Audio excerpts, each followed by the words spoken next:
Namaste and welcome to today's episode. Fasting has become a new fad word.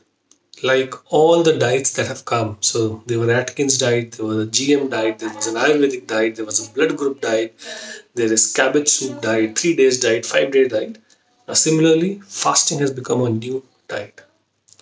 Now a lot of people do fasting for 16 hours, 14 hours, 12 hours, 5:2 diet, intermittent fasting, dry fasting, whatever you want to call it.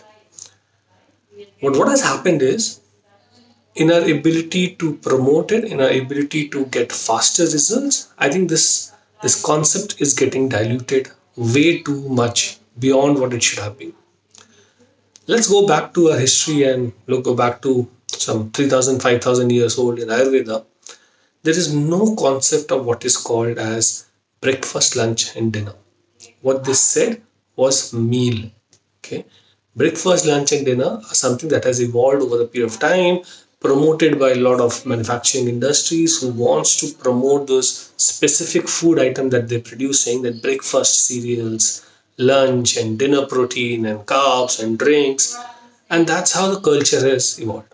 Now, if you look at our ancient science, they said 3 meals, 2 meals, 1 meal. They also say that one meal a day is a person who becomes saint, who becomes free from the worldly issues. Somebody who eats two is something who's okay, who can survive, and somebody who eats three is like somebody who's going towards disease. Okay, so they say it in Hindi is एक बार खाए तो योगी, दो बार खाए तो भोगी, और तीन बार खाए तो रोगी. See, the more you eat, the faster your cells will live their life. The faster the cell die, the faster you age. So there are different ways. Okay, I'm not saying that you should not follow what you're doing. What you should do is you should do something that clicks for you, that works for you. Now, whenever you change something, let's say you've been doing a lifestyle which is about eating all the food that you should not be eating, doing things that you should not be doing. Okay, and all of a sudden you get inspired, you get empowered, you get educated about a new lifestyle, whether it is intermittent fasting, whether it is dry fasting, whether it is 5:2 fasting, whether it is 15-day fasting or 7-day fasting, whatever. So when you break your old habit, you create a new neuron plasticity. Okay, the body will take time. When the body takes time, the body will start to lose weight. Okay, you go on so-called keto diet. Okay, you lose water reserves. When you lose that, you see that the number on the scale goes down. You will definitely feel more energetic. Okay, because you are adapting to a new style. Then eventually what will happen over a period of time, the body becomes used to it, because our body's prima job is it wants to create a state of homeostasis, which is a state of balance in your system. Now when this balance is achieved, you stop to lose weight, which you were doing earlier.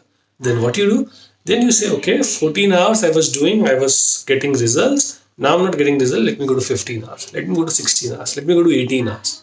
Okay, let me go to one meal a day. Okay, then you go to one meal a day. What is happening is during those eating window, you're not taking all those nutrient and supplement, fearing that, okay, I am being doing fasting for 12, 16, 17 hours. I can't eat these carbs because carbs will make me fat, or I will not eat fat because that will create an issue. I will eat a lot of protein. Please understand, protein gets digested into amino acids. Ammonia is toxic for our body, and that is the reason body does not store protein. If body knew that ammonia is not toxic for your system, it would have stored more than 2 days of reserves, and that is the reason you need continuous protein in small quantities to get enough amino acids to function properly. But if you store more than that, it becomes very toxic for your body. What does body stores? Body converts everything into fat. It converts carbs, which is into sugar, and sugar into fat, which they do not need. What is happening is, I think personally speaking, we are eating way too much, because it's practically impossible for majority of us to calculate the macro and micronutrient, weigh our food and say, okay, I'll eat 100 grams of this, 200 grams of that. It is possible for few, but I think for the masses it is not possible. What we do, we end up eating more. Now there's a new trend of drinking a lot of almond milk. We have to understand almond can cause different set of issues. But we are loading ourselves with a lot of nuts and seeds. Ideally, we should not be taking more than 1/3 cup of all nuts and seeds put together and dry fruits put together in a day. But if you just add 4 almonds, 2 walnuts, 1 spoon of flaxseed, 1 spoon of sunflower seed, 1 spoon of pumpkin seeds, and all those that is available in the world, all the superfoods, we end up eating almost half a cup to 1 cup of nuts. Please understand, it is loaded with calories. So even if you're eating 1 chapati and you're eating 1 cup of almonds, you are getting those calories that you should not be getting, because if you're looking to manage your weight. There are no clinical signs which says one study is right, one study is wrong. There is no study that says that this diet is right. But what clinical studies have shown that a diet which is balanced, which is rich on plant-based whole food, is something that from a bacteria to a human can survive and thrive upon. Now people ask, should I fast for 16 hours, 12 hours, 20 hours? What should I do? Now, it all depends upon you. But keep in mind, your first meal of the day should be your heaviest meal. Your last meal of the day should be your lightest meal. There has to be enough gap between your last meal and your sleep. Okay, this is the basic simple test. Now, there's something known as migrating motor complex, MMC. Now, this is a phenomena in which the body, the gut, moves in a wave-like motion. Okay, it moves like a wave to clear your gut, whatever is there inside from top to bottom, and it moves and push everything towards your large intestine for it to get excreted out of the body. When does this wave start? It only starts when your gut is comparatively empty, is low on food. If you keep loading yourself between every 2 hours, 2 hours and 2 hours, saying that I need to keep my metabolism high, I need to keep my energy high. Yes, it might work for some people who have hyperglycemia, whose blood sugar drops and they need to up their sugar levels. But they need to figure out why the blood sugar is at high or low at first place. Figure that out, solve that problem rather than just feeding yourself everyone.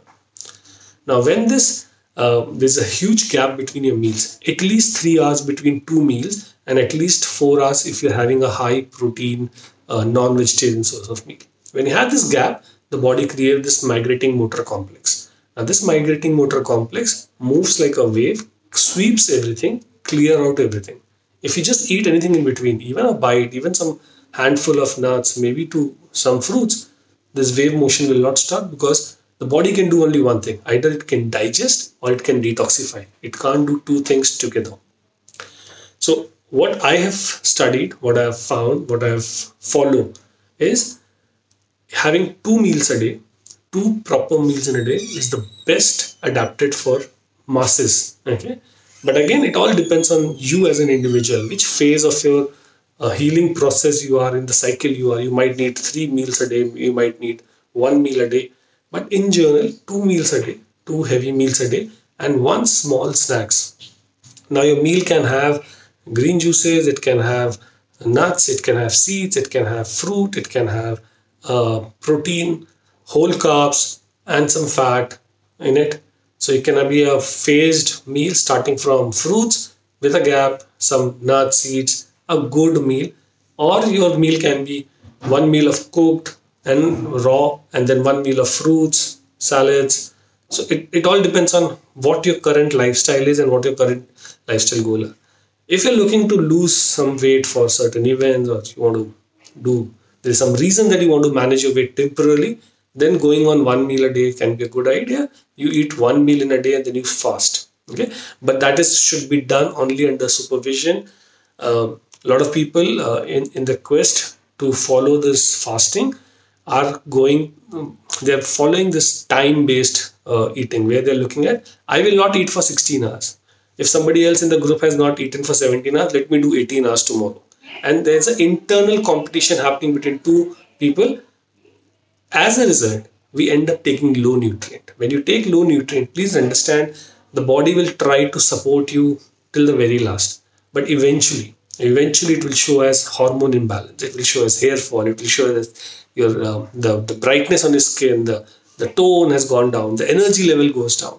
Okay, you will stop losing weight. You will again gain that weight back. So don't go into all those gimmicks. Listen to what your body needs.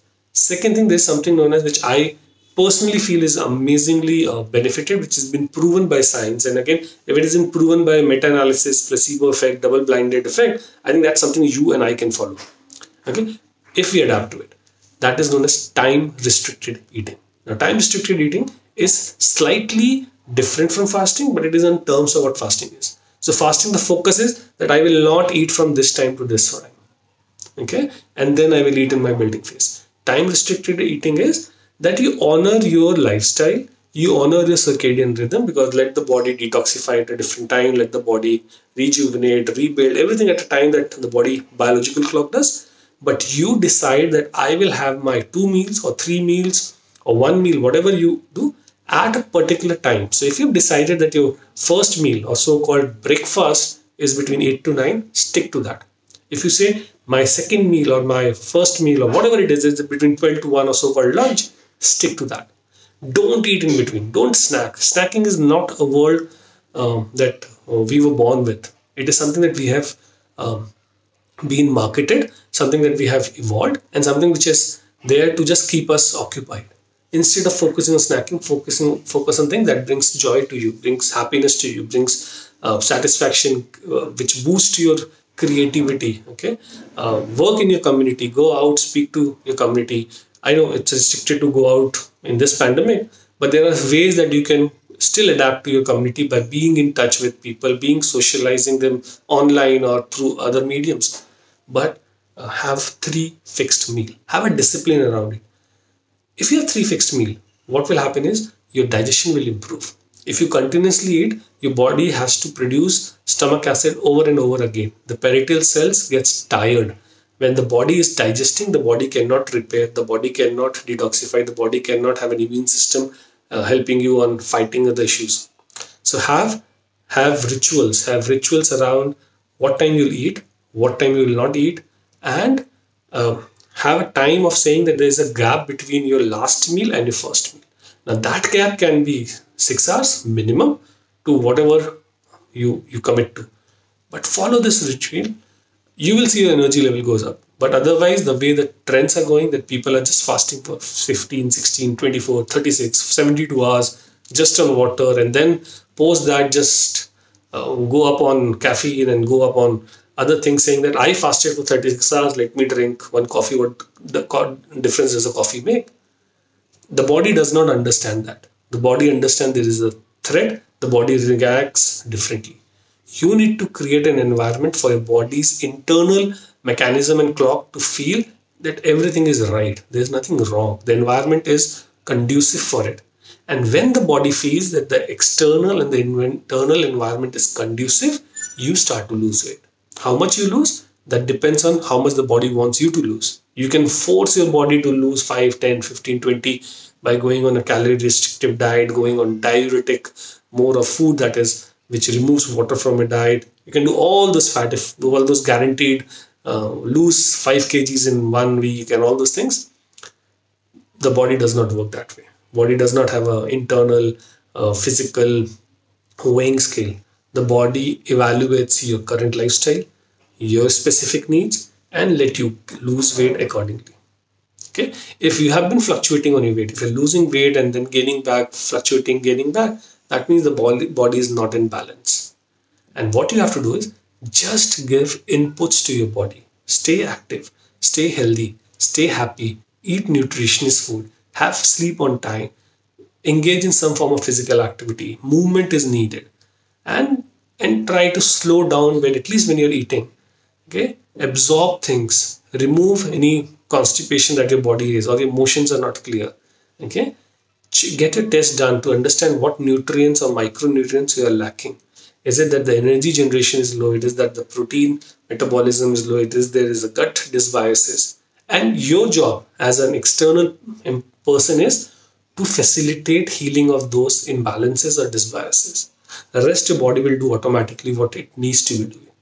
Okay, not everybody can be at a same number on scale. Okay, don't get imitated by what success story says, what our actors and celebrities talk about, because there's a lot of efforts, there are a lot of reasons, there are a lot of consequences that every action of yours will have.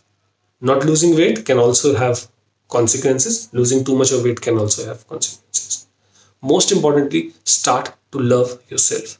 Start to feel comfortable in the way, the shape, the looks you are in, because you want to create an environment for your body to feel comfortable, nice, calm, composed, so that when you start your journey of fixing your health, the body responds positively. Have a wonderful day, everyone, and we'll catch up soon. Namaste.